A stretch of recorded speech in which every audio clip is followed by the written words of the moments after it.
ask me a question, because that's what I'm here to do, is to sort of engage you as an audience.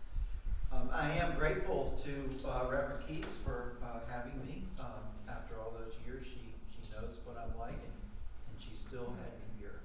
So thank her for that. And for those of you who are members of this congregation, you have a gift in Aaron. I don't know if you know that, but there are very few ministers that I know that have the sort of depth and wisdom and the ability of words that you have. It's amazing.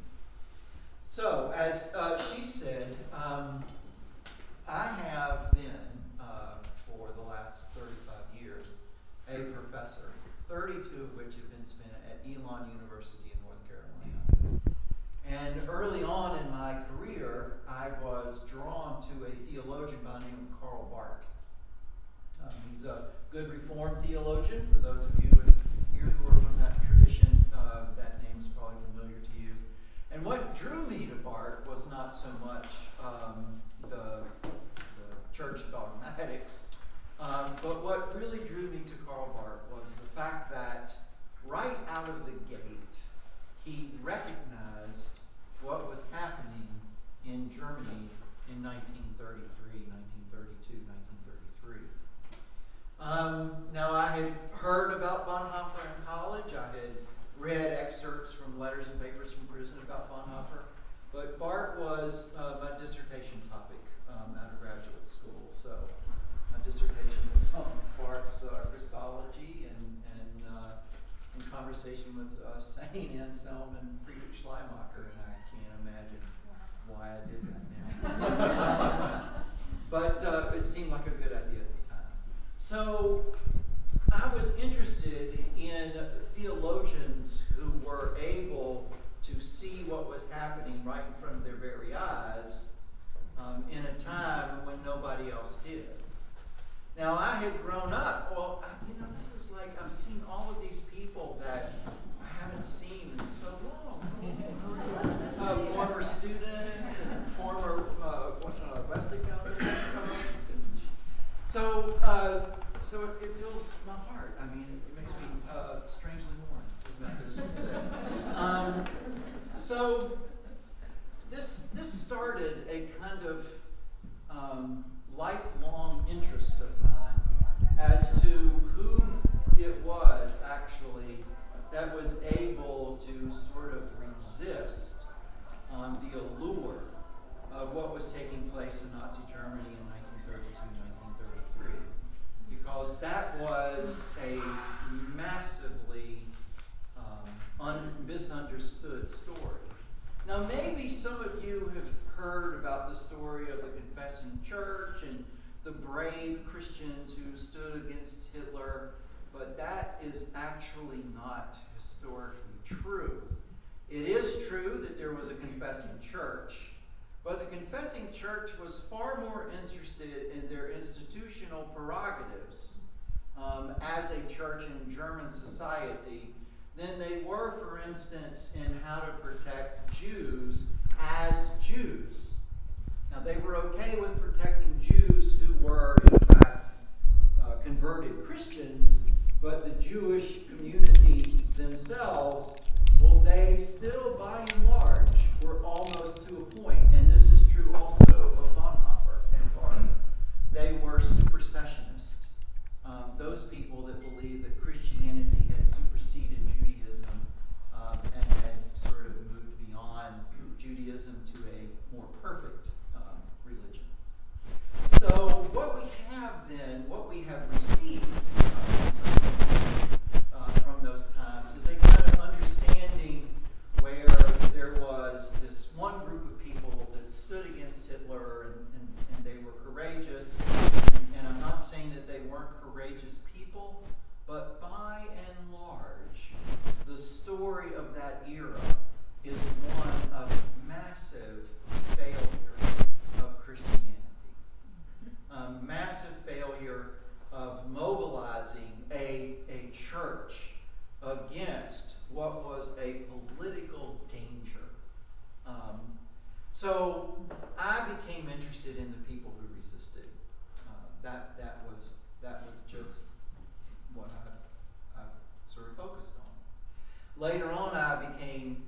interested through Bart. I became interested in reading more and more and more Bonhoeffer, and later on, Bonhoeffer became my singular concern over and against Bart. So for the last 30-some years of my career, before I retired, I was working extensively with Bonhoeffer, with the Bonhoeffer Society, and my book on Bonhoeffer, actually the one that was published, was Religionless Christianity. So that was the book, because that title, that idea always sort of intrigued me. So I wrote a book about it because I wanted to know more about it, and that's how I actually learn things, is I'll pick a topic and then do a book on it because I don't know anything about it. And I want to learn. It's that way. So one of the things that I came away from in all of this study was that when the Nazis show up, you have to show up too. You can't just sit back and cede space to people who are going to march through your town, saying Jews will not replace us. White supremacist. You cannot cede that space. So that's one part of the story that I want to just sort of share. And once again, if at any point in this you have a question, feel free to raise your hand, and I'll try my best to answer it. I may not get there, but I'll try my best. Yes, all right, I see that. I don't want you to answer it yet, but I just go ahead and voice it because it's in my heart immediately. With the media in the game, I mean, they're there, they're important, we rely on them for our democracy. Well, the Nazis, whites, racists, whatever, they want the attention of the media. Do we want to feed that or not? So that's the counterpoint. You know what, you've answered that a million times, but I'm just placing it out there. Not a million. But I've answered it a couple of times. So so keep that in mind, and if I don't address that, I'm not going to address that to the satisfaction of people that believe this, but I'm just going to tell my story. And so, what I'm here as sort of not only a scholar of Bonhoeffer, but just because this is my story. Unfortunately, a lot of the pictures I'll be in those because that's just where I live. So my wife decided at the end of her career that she wanted to finish her career as she started in the local parish.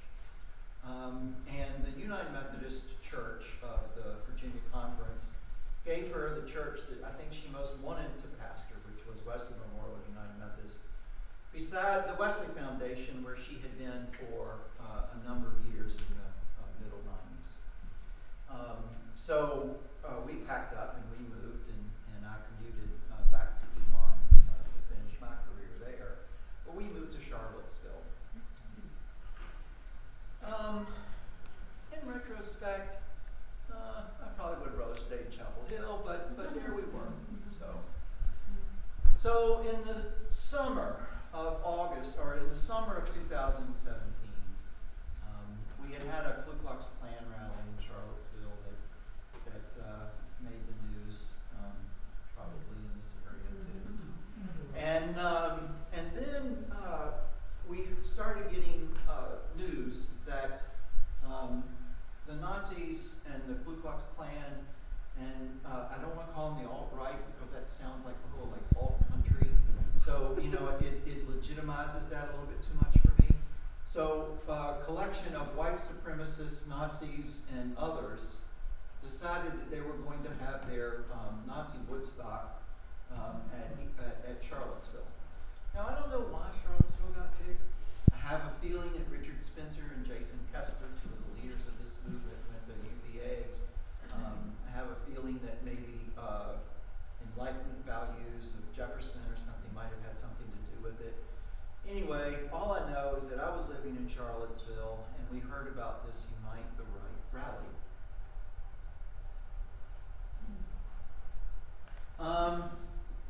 This is one of the posters of the Unite the Right rally of August the 12th at Lee Park, and those are the leaders. Those are the leaders of some of the worst right-wing extremist groups in our country.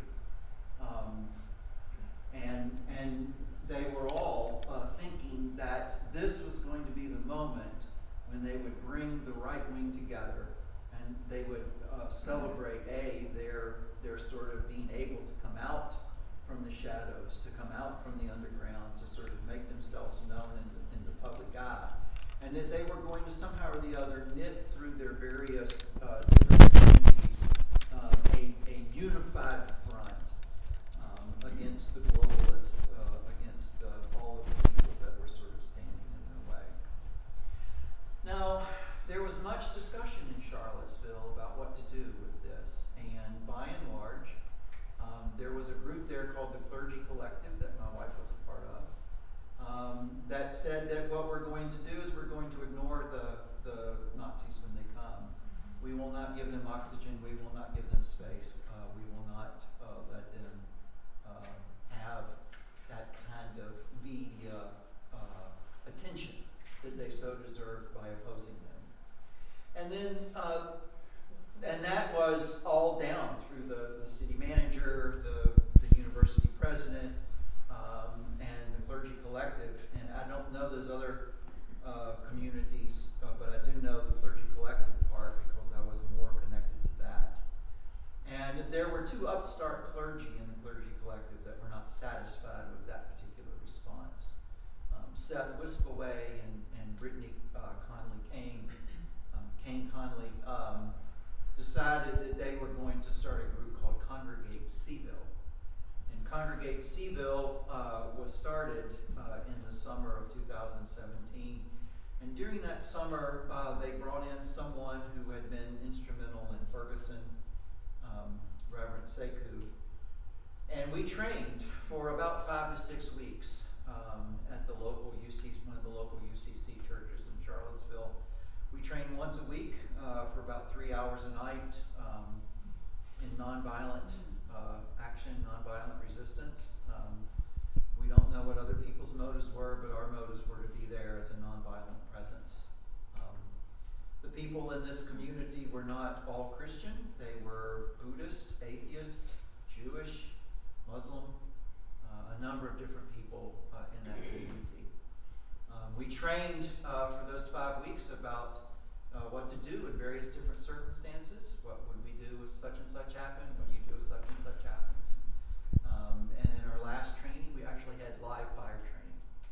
So what do you do when the guns start going off? How do you handle that situation? We were told on the day, and this is the one part that actually I have a hard time getting through.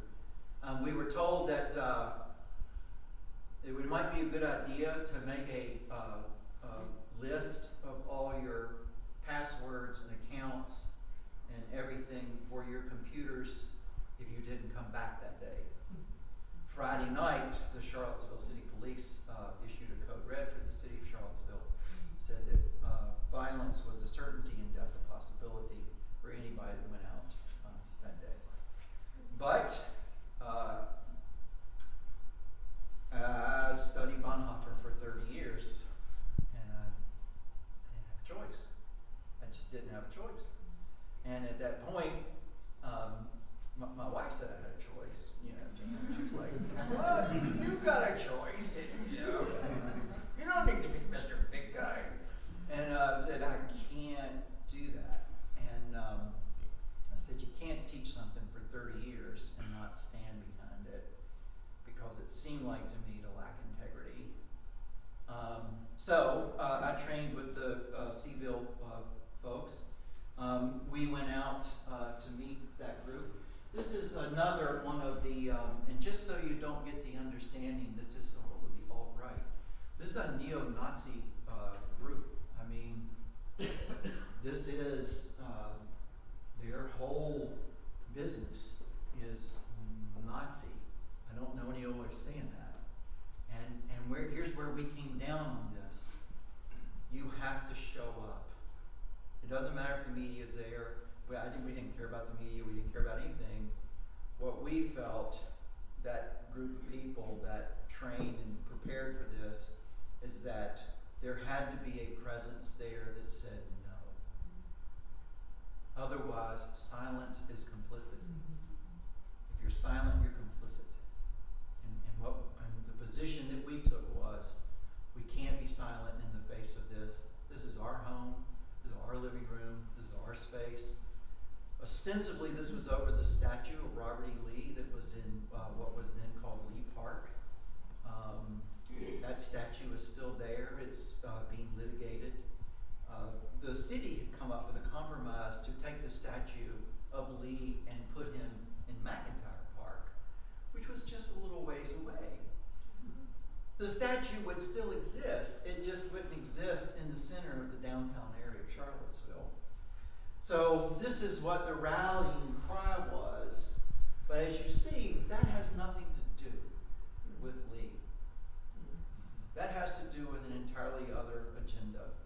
And that other agenda made itself felt on the streets of Charlottesville the Friday night. Friday night, as people were gathered in the Episcopal Church across the street from the Rotunda, the Nazi bros and their tiki torches started firing up their Nazi luau and started marching on from Nameless Field, and others started marching up to the Rotunda. I'm going to go through these very quickly. They did not come to praise Jefferson, but to bury him. And you can't see this, but around that statue there are students, very few students, and a couple of faculty and staff who were gathered around who heard that this was going to take place. The university police were no help. They were no help at all. These were the images that many people saw on their television of these torches and stuff. I was part of the worship service across the street at the Episcopal Church at the time, and we ended that service, and I slipped out right at the very end of it, and I got to my car, and I was driving away, and I saw these guys walking down the street with unlit tiki torches, and I kept wondering, what are those guys doing? And it wasn't until I got home that night that I found out that that's what they were doing. They were firing that up to make themselves a presence. So look, I'll go back to that very good question. At some point, when people come and try to impose their will upon you, they're not doing this out of freedom of speech. They're doing this to take space and to tell you what the conditions of life you're going to live under is going to be. And if you do not stand up at that point, you have already ceded a particular type of ground to them. Now, I'm perfectly happy for you to disagree with the argument that I'm making, because I have good people who make this argument about if you give them oxygen, you give them more and more. And I guess I find myself on the space of, if you say out of the box, this is not acceptable, then you are claiming space for your society and your community.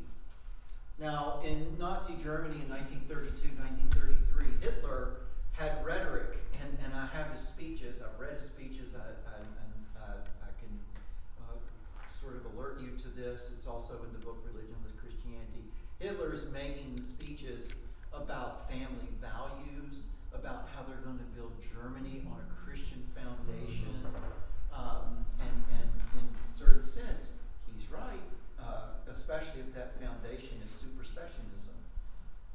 He's exactly right. But he's saying all the right words that people want to hear, because he's saying we're not going to live under the Versailles Treaty anymore. We're not going to live, and have the rest of Europe dictate to us. We are Germans. We get to say how we want to live. And everybody in Germany wanted to hear this, because they were just, it was just a difficult, contextually politically difficult time. At the same time that Hitler is sort of mouthing all the right rhetoric, the brown shirts are taking space in the streets through their rallies, through their marches, through just their overwhelming violence. While Hitler is taking rhetorical space, the brown shirts are taking physical space. And the church let them, because, and this is what we don't want to acknowledge, the church by and large was on board with Hitler's agenda in 1933, which was to restore Christian society, to sort of restore Christian privilege into the world that they were living in, and to eradicate the contamination that Jewish people represented. So this is sort of what moves back then into Charlottesville. The past is never really past. I don't think that's ambiguous here. I don't think this is ambiguous here. And as much as I can try to understand the fears that are motivating this, at some point, the face of white rage has to be met. It has to be addressed. You cannot let that mutate more and more to your society. So on the morning of August the 12th, this was the center of action for Charlottesville. This right here is Market Street, Emancipation Park, what was known then as Lee Park. And the neo-Nazis, the white supremacists, had been given permission by the city to come down to Market Street and to enter into this side of the park and to fill that park up. They had a permit that they had been given by the city of Charlottesville. It had been tried to move out to McIntyre so it wouldn't be crammed into the center of the city. ACLU, and I think they're not necessarily happy that they did this now, fought for the rally to go on as it was in Emancipation Park. That is the site of August the 12th. Now remember, nerves are raw. The footage has come out. The word has spread about the torch rally at the Rotunda the night before. Students were beaten, faculty and staff were beaten. That was a particularly violent episode. Yes? Was there a permit for that? Or it was unknown that it was going to happen? Did the university just say, okay, yeah, you can cross the university state?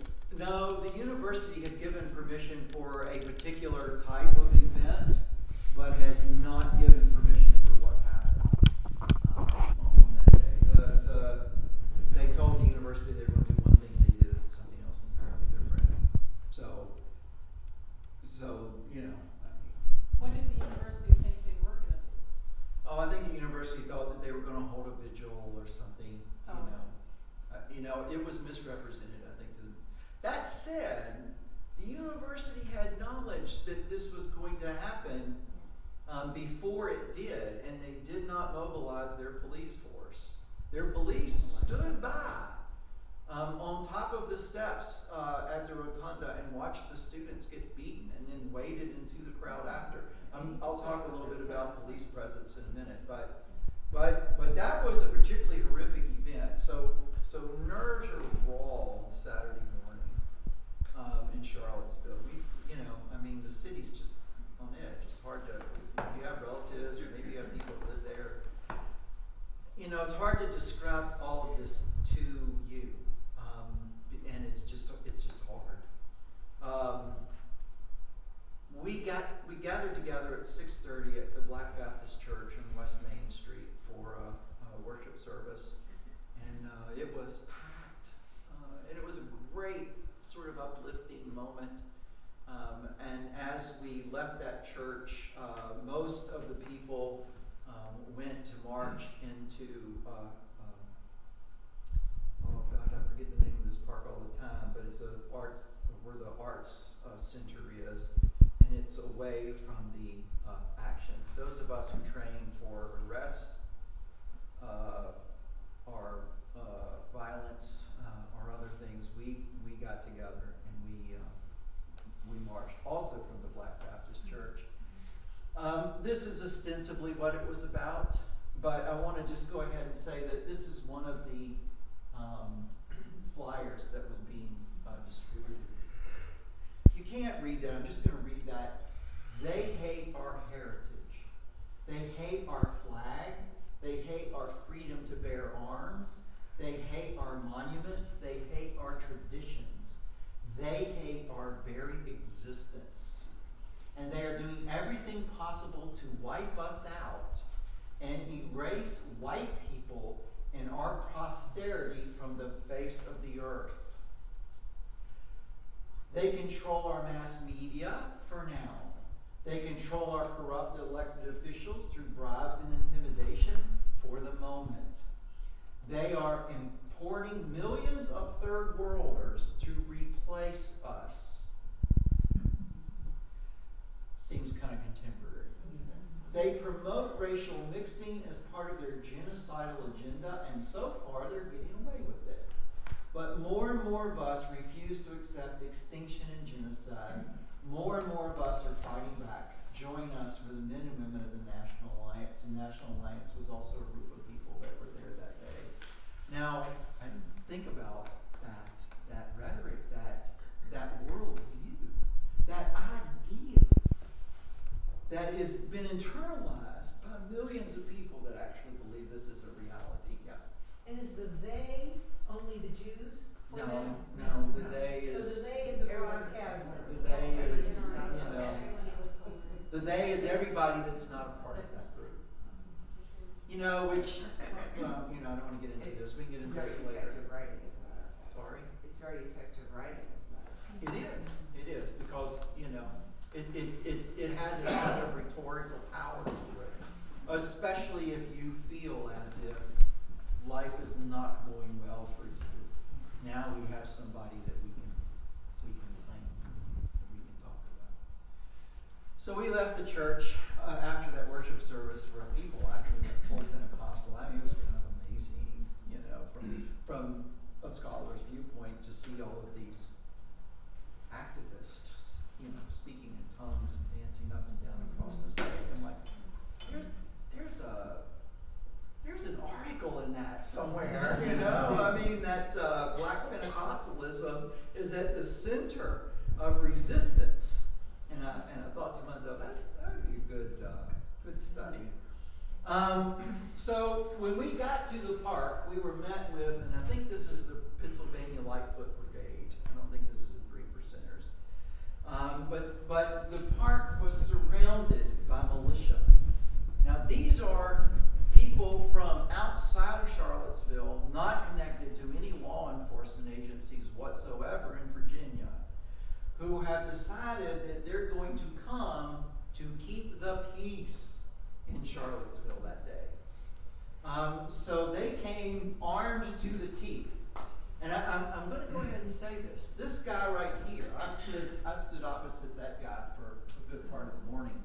And I'm just going to go ahead and say he was well trained, and I think I appreciated his restraint. You know, so I want to give him his due. I do not think he was there to create chaos. That said, these folks had lined the park by the time that we came. But the weapons, I mean, that's chaos right there. Massive number of weapons. Are Yeah. these the same people that are going out to the border? Because. I don't know that the Pennsylvania Lightfoot Brigade is going out to the border. I mean, Arizona's got its own militias, you know, Texas has got its own militias. I just know that the Three Percenters, and there were like maybe 3 or 4 different groups that day, and they were not there to protect the citizens of Charlottesville. They were there to protect the people who were the. And these are self-defined militias, not state sanctioned. No. And I tried to say that earlier. These are. I won't say cosplay, but you know, I mean, you know, these are people that are prepping and they're ready to rock. Why were they allowed to carry those weapons? Because the state of Virginia Oh, yeah, I forgot. allows this. You want to take their guns. That's right, I do want to take their guns. You can get in the state capitol with a gun. What? You can get in the state capitol with a gun. You have to go through a metal detector. You hand your weapon to the guard. You walk through the metal detector. It gives you your gun back. Is That's the good news. So, all right, so, hey, y'all getting riled up now that the guns come out, you know, I mean, you know, so, I want to go ahead and say that, yeah, they were armed to the teeth, and we were not.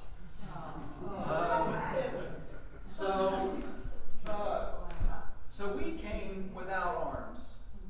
We came linking arms, and that's the group that we trained with.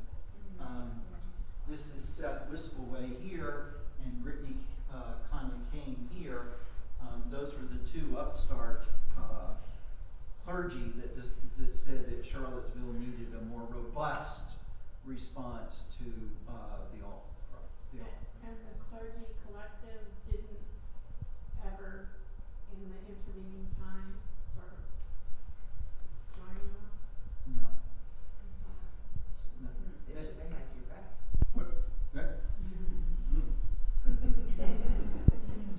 They were running support roles. They were part of the group. I mean, my wife, we talked about this, and I was the one who was going to do this. She was going to do the other march to the other park. United Methodist Church in Charlottesville was running medical aid. They had medics. They had food. They had everything. It's right across the street from Emancipation Park, now called, I think, Market Street Park.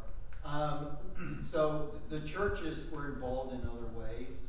They just did not feel, they felt more, I think, they were more of the line of thinking that if you don't give them the oxygen, then they'll choke to death. And it's a valid perspective. It's just, I couldn't do it. I'm the guy in the baseball cap. Yeah. Because, you know, I had cancer once up here, so I got to keep my head covered. Yeah. Seems to be a remarkable absence of police. Oh, well, let me continue on with the story, and then we'll talk about that part. So we did not come armed, but we did come prepared. And so those were the weapons that we had. I'm just going to go ahead and say I had no idea that day was going to unfold like it did. I had no idea, stupid me. I didn't think it was going to be that big a thing. My daughter is in France on August 12th and is watching video footage on her TV in France. You know. So we took our position on Market Street, that street right in front of Emancipation Park, and we occupied this space at 8:30 in the morning. By the time we got there, the militia had already taken their spots, and they were well armed. So. Do the militia have any white leaning? I mean, I thought a lot of them. Oh, I think the militia were there to protect the rally. I don't think they were there to. Right. I mean, you know, what are you going to do with these guys? You know, on the line, they're just sitting there singing this little light of mine. They were fierce.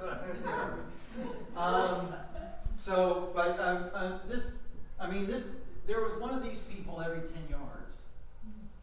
And there should have been police every 10 yards. Nope. Okay. So they were well armed. They had even explosives and stuff in their vest. Who were they meant to protect the rally from? Antifa. We'll get to Antifa in a minute. So, and I just sort of want to throw this in here. That anything that I say tonight cannot be charged against the pastor of this church. So she had no idea what I was going to say. So if I say something that upsets or annoys you, it's not. She didn't know anything I was going to say. This makes things stressful. So you can imagine, I mean, if you're sitting there and there are these guys, you know, all up and down the walk, they were all around the park. And this is a clergy line. I'm just going to go ahead and point out this guy right here. I think this is Jeff Mickle, who is the district superintendent of the Alexandria district of the United Methodist Church. I just want to say, you go, boy. Yeah. You know, I was not exactly, I was very proud that a person in the United Methodist Church in leadership of that nature would actually show up for this. And I just had to give him props. I mean, so in the face of the militias, and these guys are the militias, the police stood down. The police, they just weren't present at all.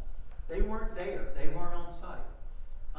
They were, the city police were, excuse me, I didn't mean to go to puberty just now. The city police, they were gathered off on a street behind a barricade, and when they saw us starting to take a beating, they just sat there and watched, which was kind of a weird thing. So we're there singing our little songs and sort of, I mean, that's a fierce looking group. It just strikes fear in the hearts of everybody around. How many of you were there? I think on this line there were about 55 of us, maybe between 50 and 55. That number would grow less when we did another action. And about how many militia?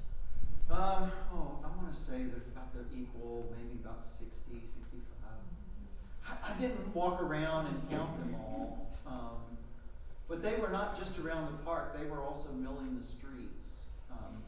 So early in the morning, the crowds were sort of sparse. So here's what I'm talking about. This guy here is militia, right? And once again, let me just reiterate this: not an official legal law enforcement officer. He's just a self-described keeper of the peace, so to speak. So early in the morning, the crowds were sparse. Later, the Nazis started coming in on both sides of the line. And the reason I have that picture is because we were told continually as part of our training to flip your six. Those of you who are military know that term, to always be watching your back. So all up and down the line would be flipping to make sure that people coming up behind them could not attack anybody, because that was what we were told to prepare for.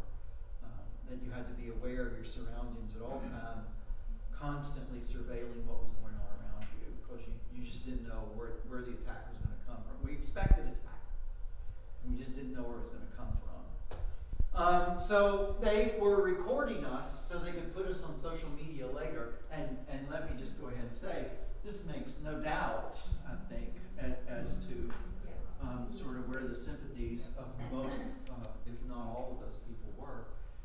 But they were recording us so they could dox us later. And what that meant is they would record people, and then they would look for them on social media. They would do image searches and stuff. And if they found out who you were, then they would release your information to their groups. So your address, you know, where you worked, and now let me just go ahead and say the same thing was being done to them. Right?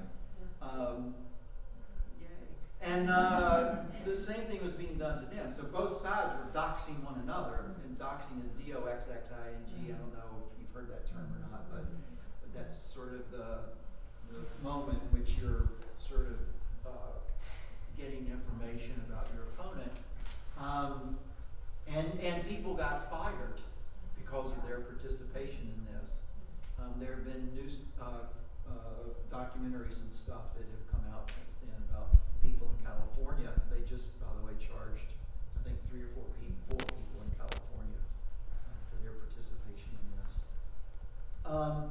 So the crowd started to sort of thicken as the morning went on. We just sat there and sang and chanted our little Jesus songs, and grew increasingly packed and crowded. These are signs of particular groups. I don't know if this is not an anti-Europa. I'm not sure exactly what this is. This might be Vanguard. But there are like 12 or 15 different groups that ended up being, they all have their own symbols, their own symbiology, their own shields and all kinds of things. And they came prepared. They have helmets on and padding and we didn't wear any of that. If I were to ever do this again, I might reconsider some shoulder pads. Yep. Was there a concern that if you did wear protective gear, it would make you more of a target? I or think sort of amp up that's the crowd? one, that was sort of our notion, is that if we're gonna be nonviolent, we're gonna be nonviolent. And having protective gear on sort of indicates for some people that you're ready to engage in violence. Yes. This is quite a day. I've seen nobody talking or looking at their cell phone. Well, interesting that you would say that. At one point, actually, I got on my cell phone, and I don't know if it was Facebook or I think it was Facebook, and it was right after we had made, some of us had made the commitment to go occupy stairs that were being that the Nazis were using to get into the park that they did not have a permit for. I think that leadership thought that when we took that action that we would be arrested. And that was a miscalculation on their part. But I remember I texted, or I must have done this on Facebook,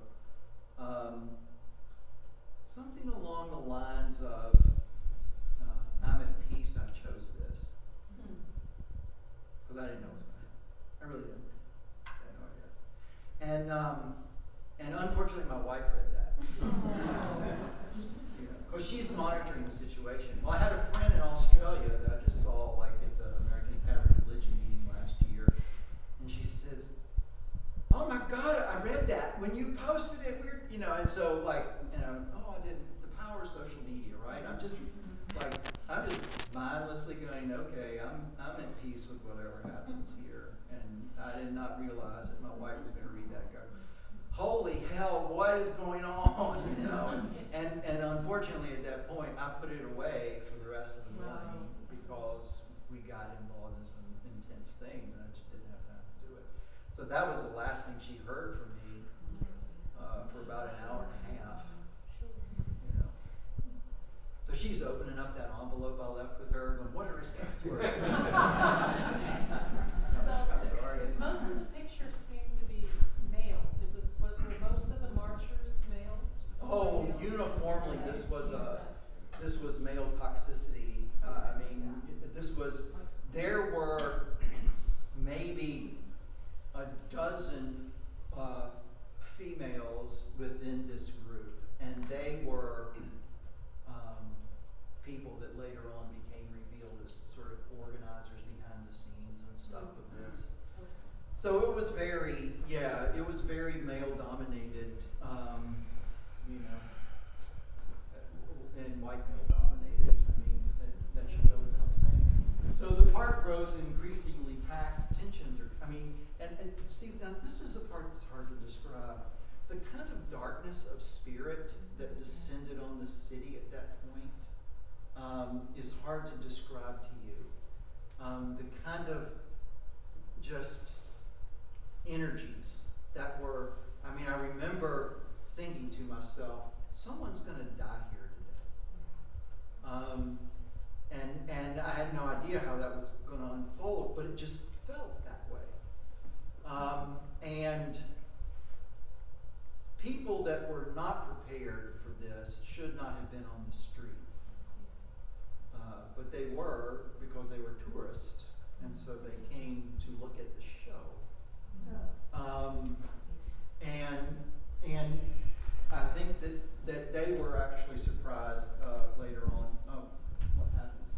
So things start to grow dark because you have a lot of people who are already on knife's edge, who are compressed into a small space within the city of Charlottesville. We're talking about literally a kind of a block, a city block, and we're talking about maybe 1 street, 2 streets of that block that people were getting. As we stood there, the chants of blood and soil and Jews will not replace us, and also faggot priest. We heard that a lot too. They seem to be a lot more concerned with our sexuality, than I think is probably healthy. But what surprised me as somebody who studies this era in Germany is that I never thought I would hear on the streets of America blood and soil, chanted, yelled at the loudest voices possible, and Jews will not replace us. Congregation Beth Israel in Charlottesville is about 2 blocks off of this particular area. And they had to endure the Nazis walking past their synagogue on a Saturday, chanting, "Jews will not replace us." I went to Congregation Beth Israel on Sunday night to be in solidarity with my Jewish brothers and sisters.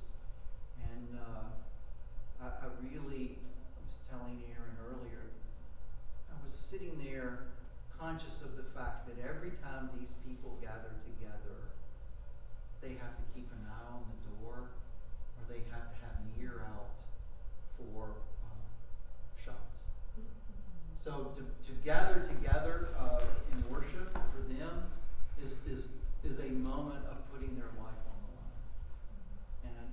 And as events of this week, this past week, sort of show us, that in fact is a reality that we live in. The line from these people shouting blood and soil, to what happened in Pittsburgh this week is a direct line. I just want to say that line moves from this.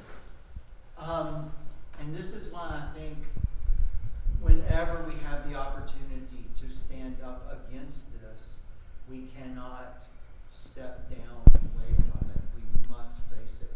And if nothing else, we must face it for the victims who were present. Now, Bonhoeffer, in 1933, wrote an address called The Jewish Question. And he was actually sort of addressing the issue of the Jew in Germany. It isn't his finest moment because he still is sort of struck with Christian supersessionism. But he does have this one profound sort of passage in there about the victims of the state. He sees Jewish people as being victims of the state. He says, we have a threefold duty. One of the things we must do is we must speak against the state if they are oppressing others. And I know that the people I'm talking about are not the state. But we have to make sure they never become it. The second responsibility is to be with the victims and try to help the victims of the state if state oppresses people. And this is something that in 1933 in Germany, given German society and the way that the ethos of the German state and church had been built over centuries of time, for Bonhoeffer to say the third responsibility we have is to stick a spoke in the wheels of the state to bring it to a halt on behalf of the victims. Now, he's considered a traitor to Germany at this time. I know people in Germany who still believe that Bonhoeffer was a traitor to his people, that he betrayed his people for these kind of statements. Yes? I just wanted to bring in a dimension that is more real for some of us with gray hair than perhaps for those who lack the gray hair. But, for example, David and I spent a night at William Penn House, which is 515 East Capitol Street, 2 blocks from here, with other Quakers, protecting the Black Panthers from the state. Now, since That then, was a long time ago. it was. I had hair back then. Yeah. But I mean, it's a very, that's why my initial question, it's not at all resolved. And I'm wondering, for example, did the police in Charlottesville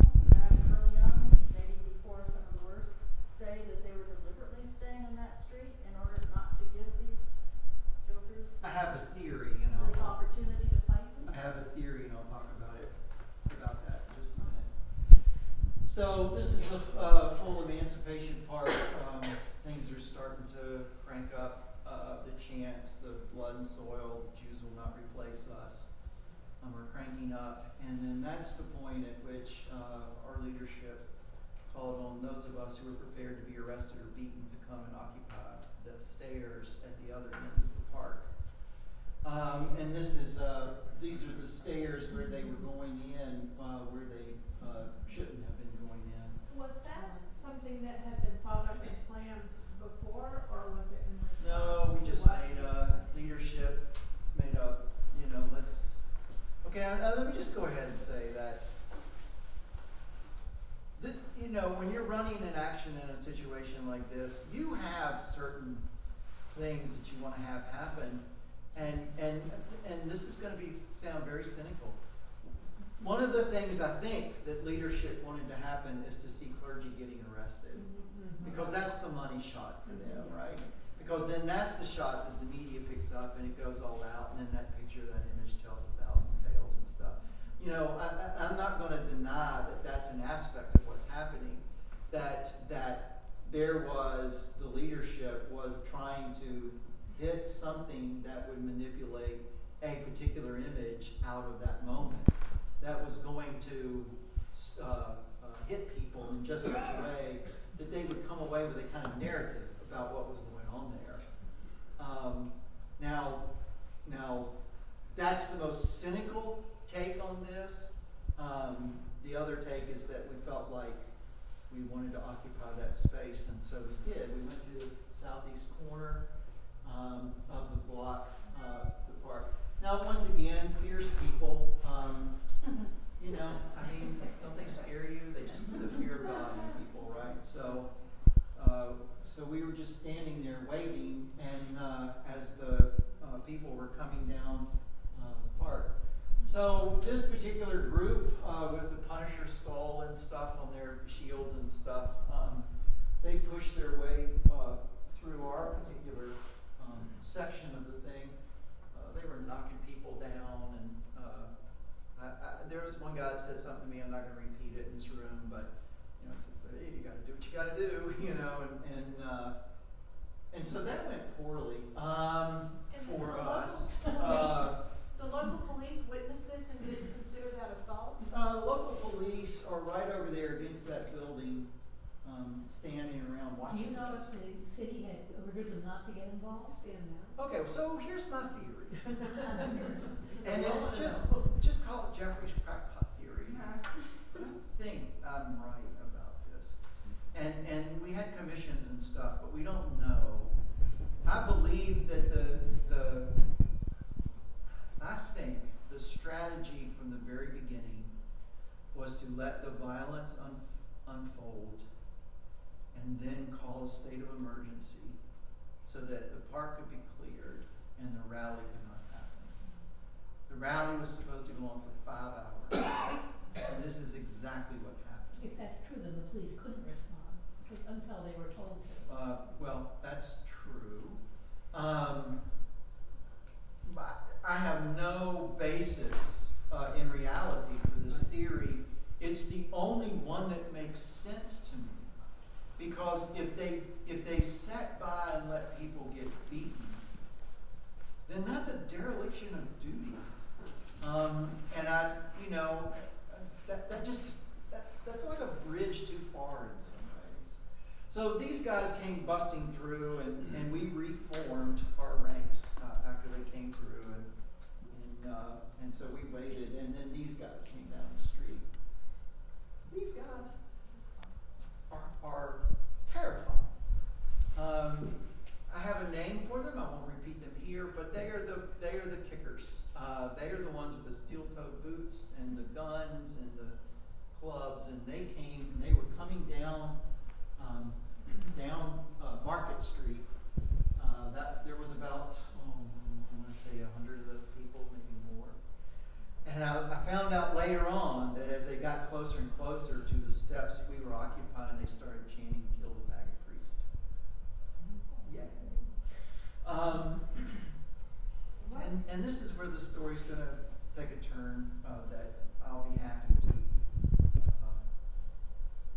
converse with you as long as you want. They're getting ready to enter the park. This person right here is particularly evil human being. He's one of the most well-known figures in the League of South and in the white supremacist movements and stuff.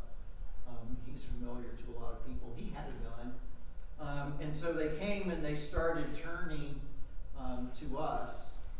And over on the other side of this line right here, you see the people who were gathered together in Charlottesville that day to stand and not committed to nonviolence. The people there were committed to violence. They were ready. And that's, that was a number of different people in that group. Black Lives Matter was there. There was socialist workers. Not them. The workers of the Wobblies, the WWW. There were just a number of different groups who had gathered together but they go under the umbrella, at least the media, the lazy media at this point, calls them all Antifa. So this is Antifa. Did they have guns? They did not, I don't know if they had guns. They did not use any guns. Antifa usually doesn't. Yeah, no. Now this is what's hard to describe is, at this point, things went south in a hurry. Things exploded. There was just, you see the sign, there was a sign there, diversity makes us stronger. And I was telling you about that earlier. And it gave me great pleasure at the end of the day to know that all day long the Nazis had to march under that sign. It was like just Charlottesville's little, so you fascist scum. So the League of the South is coming down the street and they start to turn for us, and Antifa starts running up the street going, "The streets are streets, the streets are streets." And they started chanting that, and I swear to God it was like something out of Lord of the Rings or it was like just two armies just smashed into one another. And Seth and I were talking about it later, and we thought, maybe if we had just, before they got to one another, if we had just all run down into the street and started doing the funky chicken or something, and then, people would have been so shocked, that they would have, "Whoa, what's this craziness?" That they would have, stepped back. We didn't leave the stairs. We stayed there, and those two groups went at it. And Where this are the is, stairs? The stairs are on this side? the stairs are over on the right, Oh, right. as the position you're looking at. And it's hard.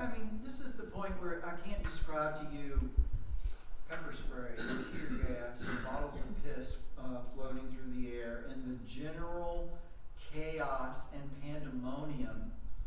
I was no further than I am to you, and there are people just wailing on one another with rods. Just blood. It's hard to describe it. But this is Antifa. What did the militia do? Because they were supposedly there. Yeah, the to militia, against the to their Antifa. credit, the militia just stood there. Interesting. And this is what I'm going to say. I'm not happy they came, but I am happy that they had an enormous amount of restraint. I think that probably they were trained in military, so they knew how military people respond in situations like this, and the rules of engagement simply did not allow for them, I think, to move into that kind of setting. So when would they think it was time to step in then? If people were fighting and wailing and I think if protest? Antifa had started rushing the park, that would have been it. Okay. Now, when this happens, all the other Nazis are in the park except for the League of the South. And so we hear about Antifa and in Washington, we know about the black shirts or whatever that smashed out the windows and stuff around Inauguration Day and stuff. So Antifa has a range. And that range goes everything from anarchists who were committed to violent overthrow of government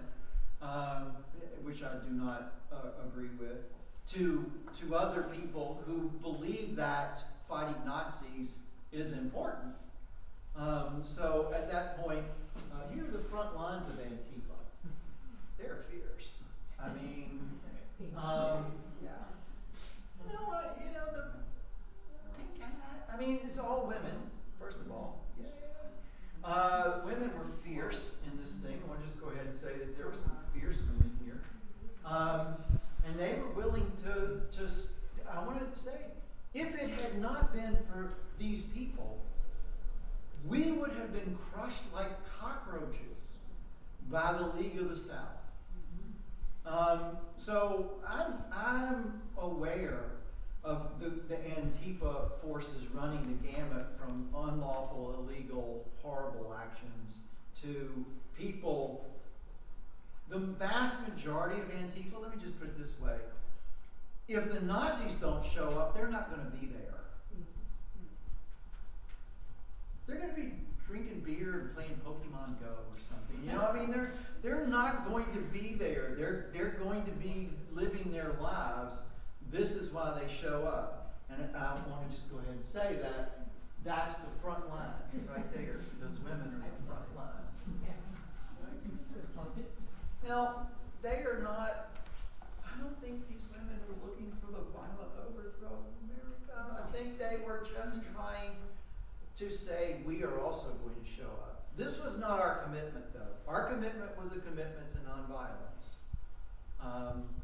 And that's, I have a commitment to that as a principle of faith.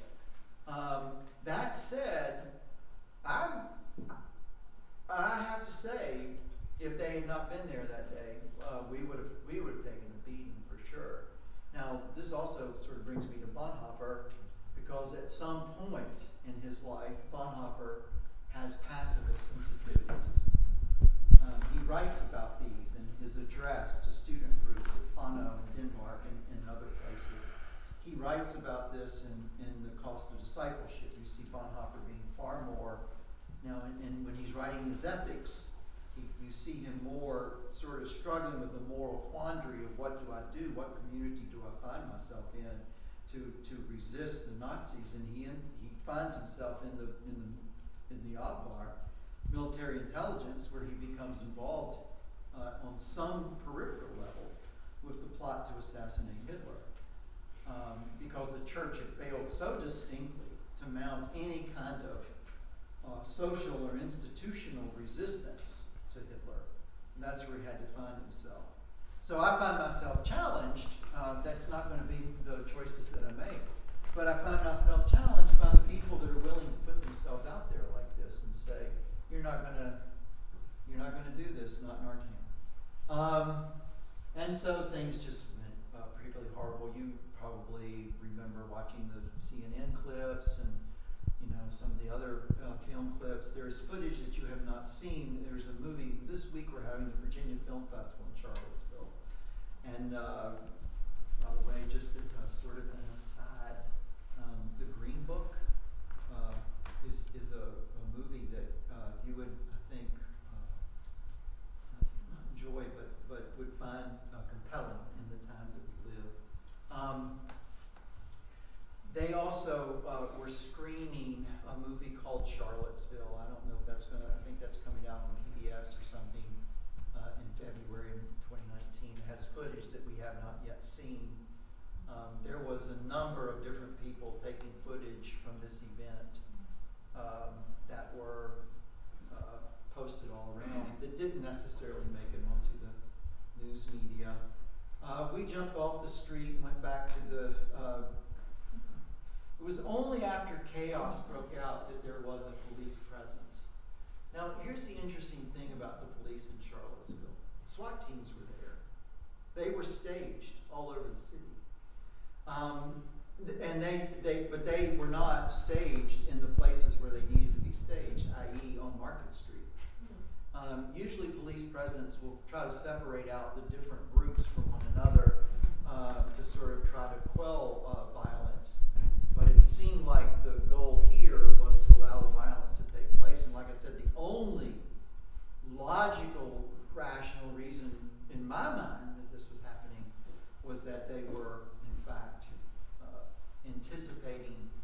the violence so that they could shut down the rally itself. After that violence, I mean, and after this violence happens, then they empty the park. And here's where you see the clips when the park is coming empty of the guy with the can of hairspray doing a little torch thing on people, and then the one guy pulling out his gun and pointing at him and then shooting at the ground. If you'll look at that video clip carefully, police, Popo are back over there behind the barricades watching. They were watching us on the stairs. They were maybe 20, 25 yards from us as the first group came through on the stairs and knocked us around a little bit. And then as the League of the South was coming, they did not move out to block the stair. They did not, they just sat there and, okay, go, dude. You know, and at that point, you know, if leadership was planning on having the money shot of clergy getting arrested, they profoundly miscalculated what was going to happen. Yeah.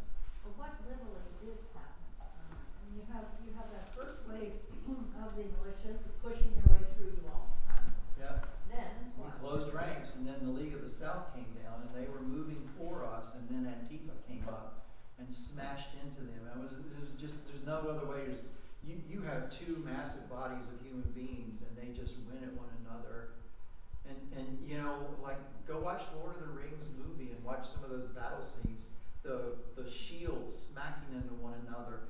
I was standing right next to a guy, and he takes out his baton and you know, whips it out and just starts wailing on people and stuff. You know, and the group of clergy were where?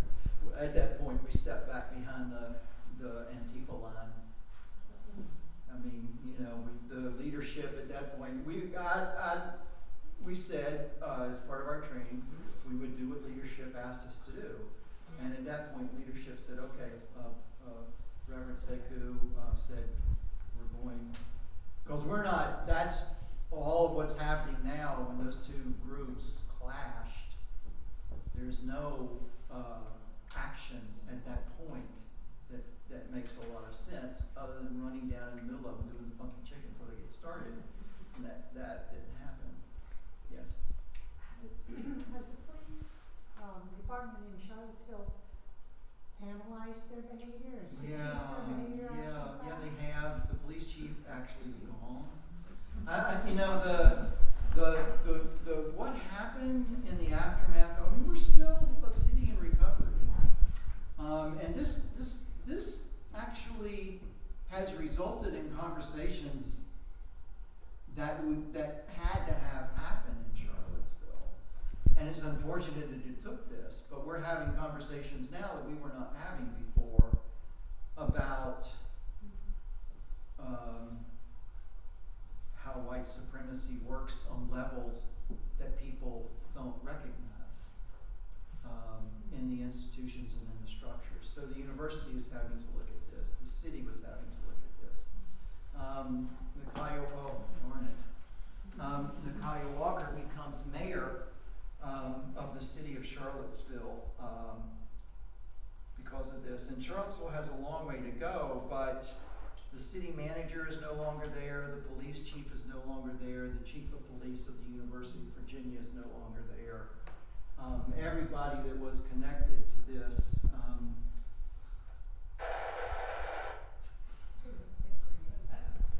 it will come back. I will get it.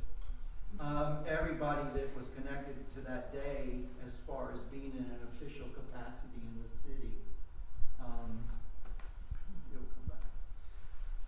If it doesn't, we only have 4 more slides. Just a technical question. You mentioned that at one point there was tear gas. Yes, That usually comes from the state, usually not does. from private militia. So what was did you think they had tear gas or? I don't know where it came from. I'm sure it did not come from official law enforcement. I don't know. But that said, and I'm sorry about the. That's But this then, after the park is empty, I actually went home. Park was empty. State of emergency was called in Charlottesville. Our official action was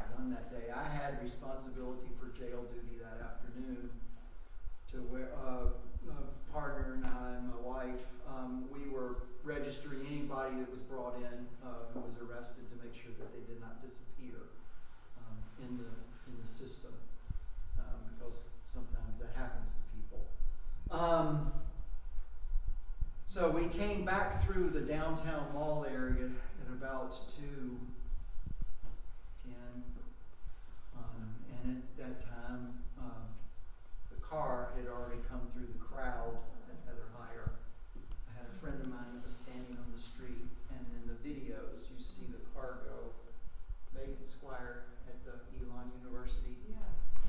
The car goes within about 1.5 feet of her before it hits the van and people scatter. Is that on Market Street?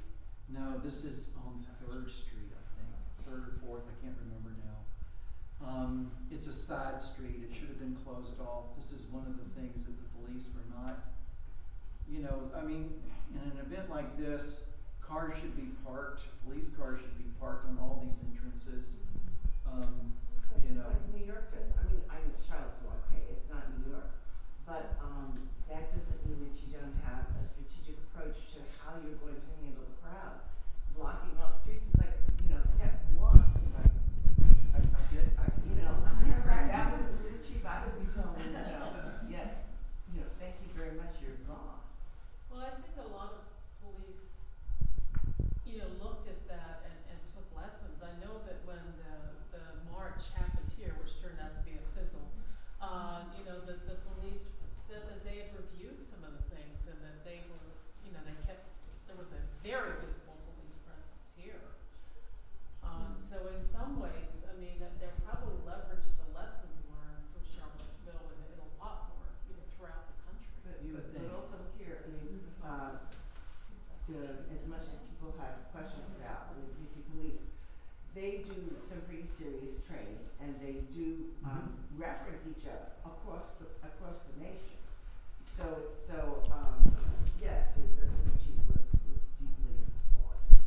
Well, I would also suspect though that it's not a city that normally has events like this, whereas larger cities are prepared for it because they see things like that all the time. They could have asked, they knew what was happening. Thank you, that's what Well, I wanted but- about too.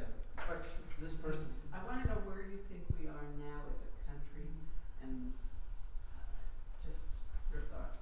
I'm gonna finish with that. Okay. So, thank you for asking. I don't want to forget in this, talking about this, that Heather Higher was not the only person that died that day. 2 state troopers lost their lives when their helicopter malfunctioned and crashed at Birdwood, I think, golf course outside of the city. They had been over the city all day. So at the funeral service, the clergy were asked to gather outside of the Paramount Theater. The service was held at the Paramount Theater, and we were asked to be a presence outside because we were told that there might be an action from the neo-Nazis that day. And so they asked us to be sort of eyes out on the mall to make sure that nothing was going on. So as we were sort of there in our grief, that's my wife actually in front of me. As we were there in our grief, we were all cognizant of the fact that we didn't know what else was going to happen. We did notice a big white van make 2 circles and then come into a parking lot and stay for a minute and get up and leave. I had no idea who they were. They might have been state police for all I knew. But something like this will affect you and how you're looking at things and how you understand things. So you asked me, where do I think we are now? And let me just go ahead and say, by way of thinking and reflecting about that, I have friends of mine that tell me I'm too sensitive about what happened in Nazi Germany, and I bring that into today, and I have no right to do that. And I think that actually is right, that we are a very different society in many ways than Nazi Germany was in 1932, 1933. That said,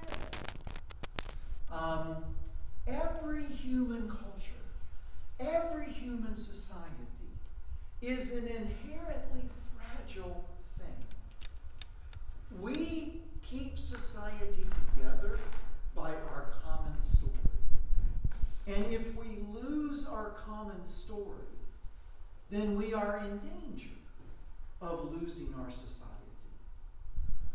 And many of us in this room grew up with a particular story about what we were and what we represented. And regardless of the flaws, regardless of the genocides that we have, regardless of slavery, regardless of everything, we had an idea that despite all of its flaws, it was a place where people could come. Now, I'm just going to go ahead and say, that's not what millions of citizens within the country ever felt or believed themselves, because they never felt safe here. They never felt in part of the franchise. That people are still being denied the right to vote in this country. So whatever the ideal was, and the reality was in America, there was still this story. Maybe it was a fairy tale that we told ourselves. But it held disparate groups together in some ways, and that story is fragmented now in a way that history shows it will do from time to time. And it's going to be interesting. There is a story about America that has yet to be told, and it actually could be a very good and positive story. But it's going to take people exhibiting a kind of civil courage in the face of the forces that were represented on the streets of Charlottesville. It's going to take a people who have courage to say, we will be a different kind of society than the one that we have been in the past, but we will be a society that will make a space for all people, no matter who they are. Now, I know that this rankles some people, and people say, well, there's just not enough. We don't have enough for everyone. And that's not what I'm arguing. Those are things that can be worked out down the line. What I'm wondering is, and I don't have an answer, is what society are we going to decide to be going forward? Because Germany had a question to answer in 1933, and they answered it wrong. They said, what's more important to us is to make Germany great again. And I'm sorry, that was just one of the kinds of the slogans. I don't mean to. And in Germany, nationalism trumped all other considerations. A sense where people were told, we must love our Volk, our folk. We must love our own, and all else is a threat to our own existence. When people that are sitting there chanting to me, blood and soil and Jews will not replace us, I have no doubt that their fears are operative in these chants. And I also have no doubt that if that becomes the ascending ethos, the ascending mindset, the ascending life of this country, then there's nothing to guarantee our future. There's nothing. We are the ones that must guarantee our future. And this transcends partisan politics. This transcends faith in a certain way. Well, for me, doesn't transcend that. But what are the visions that you are going to construct your society out of?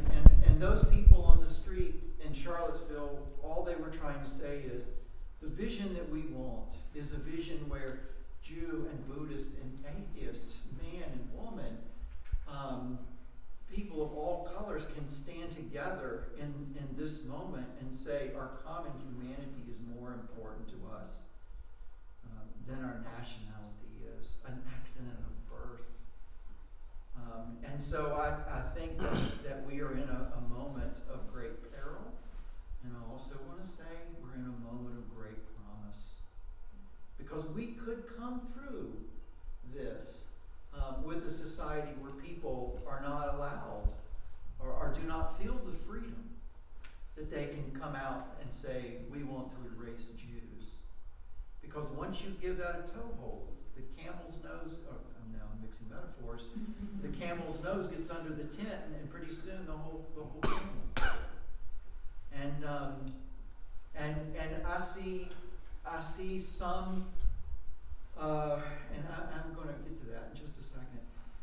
I see some similarities in the fact that the Nazis were great at propaganda. The Nazis were great at pushing certain buttons. Just because they were Nazis. Look, in 1933, Hitler wasn't Hitler, so to speak. He was Adolf, the National Socialist guy.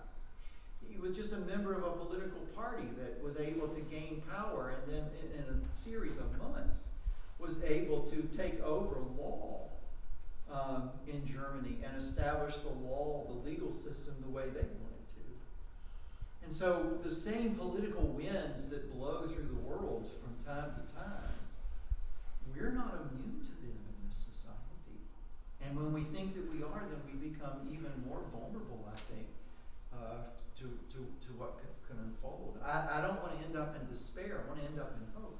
I showed up on the street in hope because I have hope that ultimately there are more people that understand that we belong to one another, and that none of us is safe. If one of us is not safe, none of us is safe. And I want to believe that there are more people in my society that believe that. Yes? Not at all to